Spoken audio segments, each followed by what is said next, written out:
Episode 22, 2 tahun kemudian. Apakah Jihan tidak takut jika akan merasakan sakitnya kehilangan?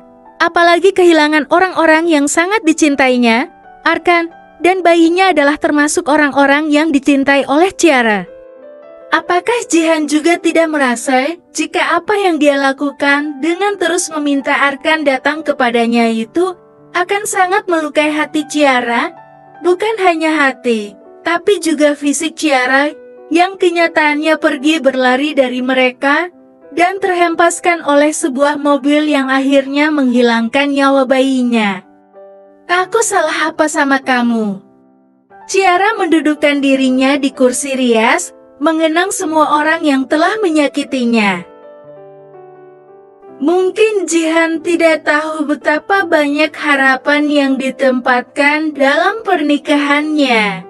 Ketika pernikahan itu hancur, Ciara bukan hanya kehilangan Arkan dan bayinya, namun juga masa depan yang dia impikan sejak saat pertama kali Arkan mengucapkan namanya saat ijab kabul.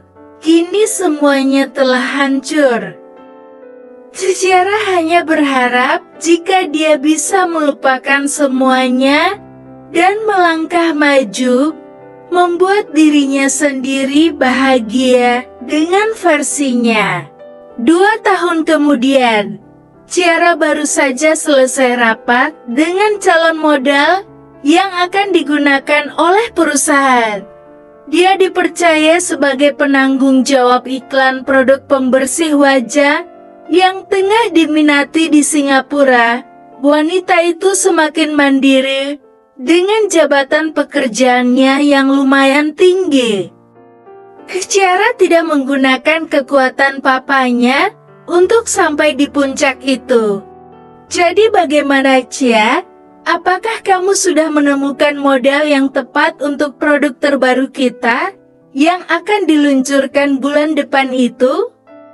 Tanya Tante Lia, pemilik Kodan Beauty, perusahaan yang sudah 2 tahun ini menampung Ciara untuk bekerja. Sebuah perusahaan pembuatan kosmetik dan juga skincare milik Ferry dan Lia. Sebenarnya ada 2 kandidat yang cocok dan memenuhi syarat, Tante. Mereka juga akan mencoba sampelnya terlebih dahulu. Jadi di antara 2 model itu, hanya satu yang akan kita pilih, jawab Ciara. Lia nampak mengganggukan kepalanya. Dia percaya jika Ciara bisa menangani semua ini.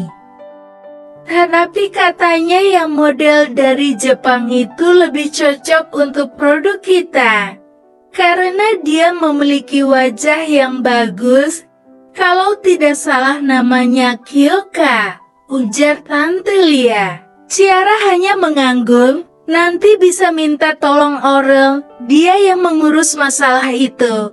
Ucap Ciara membuka pintu ruangannya. Oke Dar, aku percayakan proyek iklan ini kepada kalian. Dan sekarang aku mau pulang, bye sayang. Tante Lia mencium pipi kanan dan kiri Ciara. Bye, Onti. Ciara melambaikan tangannya, kemudian dia akan masuk ke dalam ruang kerjanya. Sebelum suara berat seorang pria memanggilnya, Ciara, membuat Ciara menoleh seketika. What is it? Boleh bicara sebentar enggak? Ciara melongo mendengar ucapan Kyo yang begitu mahir berbicara bahasa Indonesia. Kamu bisa bicara bahasa saya? Tanya Ciara masih tidak percaya. Modelnya dari Jepang itu ternyata bisa bahasa Indonesia? Bahkan sangat fasih. Tentu saja bisa. Mama selalu pakai bahasa Indonesia kalau sedang mengajakku bicara. Bahkan Papa juga bisa bahasa Indonesia. Jawab Kyo tersenyum. What? Really? Kyo mengangguk. Mama asli orang Indonesia dan papa asli Jepang. Tapi menetap di Amerika kecuali aku. Jawab Kyo tersenyum. Oh, astaga. Aku kira kamu asli Jepang. Seru Ciara. Entah kenapa dia merasa senang ketika bisa bertemu dengan sesama orang Indonesia di negara lain. Apa kamu keberatan?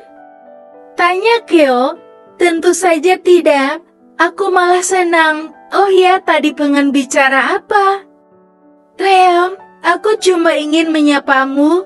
Sejak kemarin sebenarnya ingin sekali ngobrol bareng Bu Ketua, tapi masih gugup. Ciara tertawa kecil mendengar ucapanku. Aka bukan Bu Ketua, cuma mengetuai proyek iklan produk terbaru perusahaannya kamu. Jawab Ciara masih tertawa. Meskipun terkadang Ciara bisa tertawa lepas seperti ini, tidak dipungkiri, jika ada jiwa yang kosong di sisi hatinya, bersambung.